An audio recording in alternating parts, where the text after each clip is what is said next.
Halo, halo semuanya, selamat datang di video saya yang akan membahas tentang forensik.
Halo semua, selamat datang di video saya yang membahas tentang forensik digital pada sistem komputer dan penyimpanan data.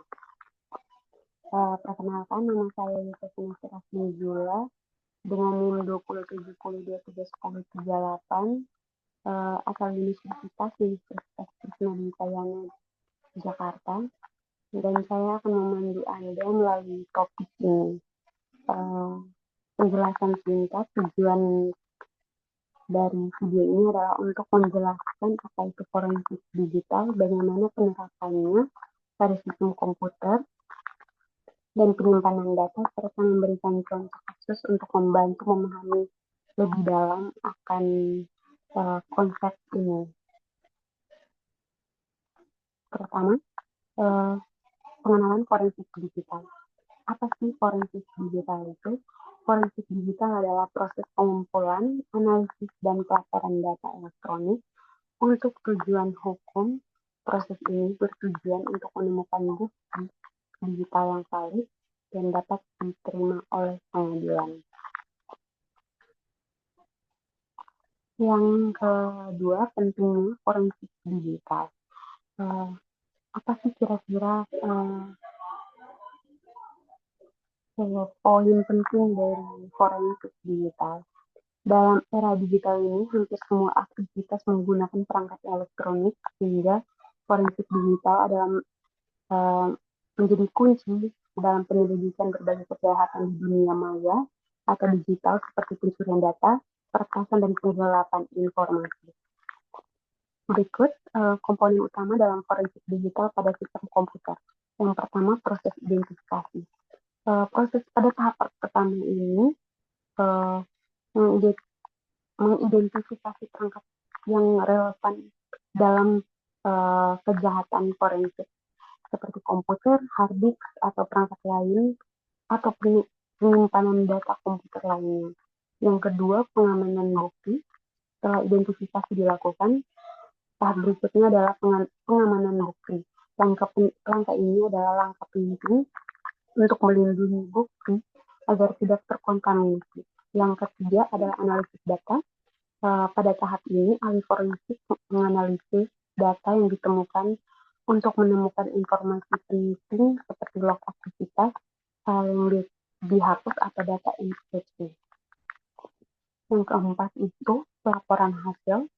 Setelah analisis, ahli membuat laporan lengkap untuk menjelaskan di dalam pengadilan sebagai sebuah kasus yang mendukung eh, proses pengadilan tersebut.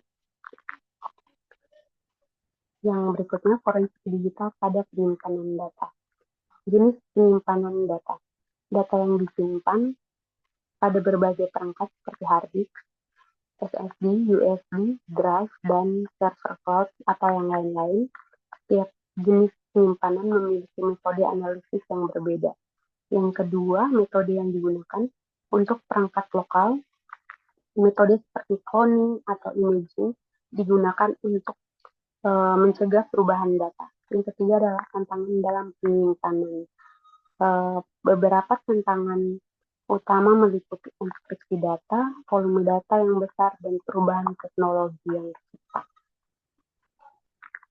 Berikut adalah contoh kasus nyata yang terjadi di Sony Pictures pada tahun 2014 pada bulan November. Sony Pictures Entertainment mengalami serangan cyber besar-besaran di mana para peretas berhasil mencuri data sensitif termasuk informasi karyawan, email pribadi, dan film yang belum dirilis. Ini juga menyebarkan malware yang menghancurkan sistem komputer perusahaan. Serangan ini menjadi kasus penting dalam forensik digital karena skalanya yang besar dan implikasi keamanan global. Penyelidikan pengamanan komputer yang terkena malware termasuk server yang digunakan oleh Sony Pictures. Penyimpanan datanya berupa seperti hard disk, hard drive atau server cloud yang diperiksa untuk mencari file log atau metadata dan jejak-jejak malware. Yang berikut adalah jejak digital, di mana para forensik mencari lebih dalam pada data jaringan seperti log akses dan aktivitas pengguna. Salinan yang didapat kemudian diidentifikasi untuk ke tahap berikutnya. Untuk analisis malware tersebut, kasus ini dikenal sebagai Phanom atau mampu menghapus atau yang dinamakan juga mampu menghapus data dan menerima masterboard record. Berdasarkan bukti digital, tim menemukan bahwa serangan tersebut berasal dari kelompok peretas yang terkait dengan negara tertentu. Kesimpulan pada kasus ini adalah menunjukkan bagaimana pentingnya forensik digital dalam investigasi kejahatan dunia maya. Proses ini tidak hanya membantu melacak pelaku, tetapi juga mencegah serangan di masa depan dengan mengidentifikasi kerentanan sistem. Tools pendukung forensik digital yang pertama autopsi, di mana autopsi ini untuk menganalisis disk. Yang kedua adalah forensik toolkit untuk pengolahan bukti digital. Yang ketiga ada MCASE untuk investigasi skala besar. Dalam video singkat ini, kita telah membahas tentang forensik digital pada sistem komputer dan penyimpanan data, meliputi proses identifikasi, pengaman bukti, analisis data, hingga pelaporan. Semoga video ini bermanfaat dan menambah wawasan Anda. Jika ada pertanyaan, jangan ragu untuk meninggalkan komentar. Jangan lupa like, share, dan subscribe. Terima kasih telah menonton sampai akhir. Sampai jumpa.